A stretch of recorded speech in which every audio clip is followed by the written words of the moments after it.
So hi everyone, very good evening to all of you.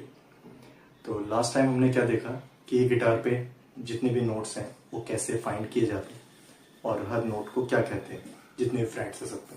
ठीक है, आज हम लोग क्या करने वाले हैं, मैंने आपको स्केल करवाया था सारे गामा पाधा निसा, सी का, ए का भी कराया। अब वो जो सारे गामा पाधा निसा हमने निकाला है वो नोट्स क्या है, मतलब वेस्टर्न थ्योरी में या म्यूजिक में उन नोट्स को क्या कहते हैं, उसके लिए एक फॉर्मूला है। लाइक मेजर स्केल फॉर्मूला होता है, एक माइनर स्केल फॉर्मूला होता है, जो हमने निकाले थे सारे गामा पाधा निसा बजाया था, जो कि आपने रट लिया था एक्चुअली। उसको निकालने के लिए एक फॉर्मूला भी लगता है। ठीक है, तो वो फॉर्मूला क्या है और वेस्टर्न में उन नोट्स को क्या बोलते हैं। देखो, पूरा थ्योरी एक वीडियो में कवर नहीं होगा, इसलिए मैं अलग अलग पार्ट्स बना रहा हूँ।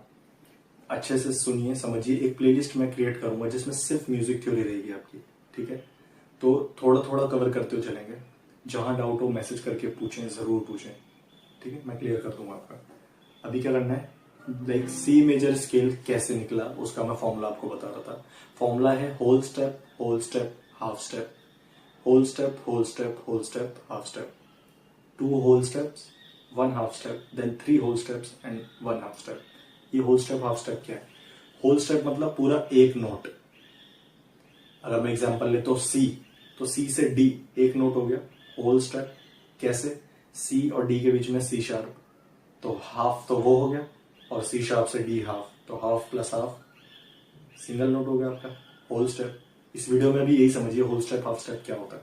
ठीक है, हाफ स्टेप मैं बोलूंगा, अगर मैंने फॉर्मूला लगाया सी के बाद मुझे चाहिए होल स्टेप, मेरा फॉर्मूला कह रहा है होल स्टेप, क्योंकि मैं सी का ही सारे गाँव पता से निकाल रहा हूं, तो मेरा रूट नोट तो मुझे मिल गया सी। अब सी के बाद फॉर्मूला लगेगा, ना कि सी से ही लगेगा, सी के बाद लगेगा। तो फॉर्मूला कह रहा है होल स्टेप, सी के बाद सेकंड नोट हमें मिल गया डी। फिर फॉर्मूला कह रहा है होल स्टेप, डी के बाद होल स्टेप। कैसे? डी, डी शार्प, ई, तो डी से डी शार्प हाफ नोट और डी शार्प से ई हाफ नोट, तो हाफ प्लस हाफ पूरा होल स्टेप हो गया। तो डी से डायरेक्ट ई थर्ड नोट आपको मिल गया, तो सी डी ई मिल गया आपको। ठीक है, अभी 2 होल स्टेप हो गए, अभी एक हाफ स्टेप, तो ई के बाद एफ आ जाएगा हाफ स्टेप, डायरेक्ट एफ ही आता है और कोई नोट ही नहीं बीच में। फिर होल स्टेप, एफ के बाद डायरेक्ट जी, फिर whole step A, then again whole step B and then half step C. तो C D E F G A B C ये निकल के आपका, आप प्ले करोगे तो वही है। अभी नेक्स्ट वीडियो में आपको बताऊंगा कि यही नोट्स अगर आप यहाँ प्ले करते हो तो किस तरह वो C D E F G A B C है, मैं बताऊंगा। चलिए।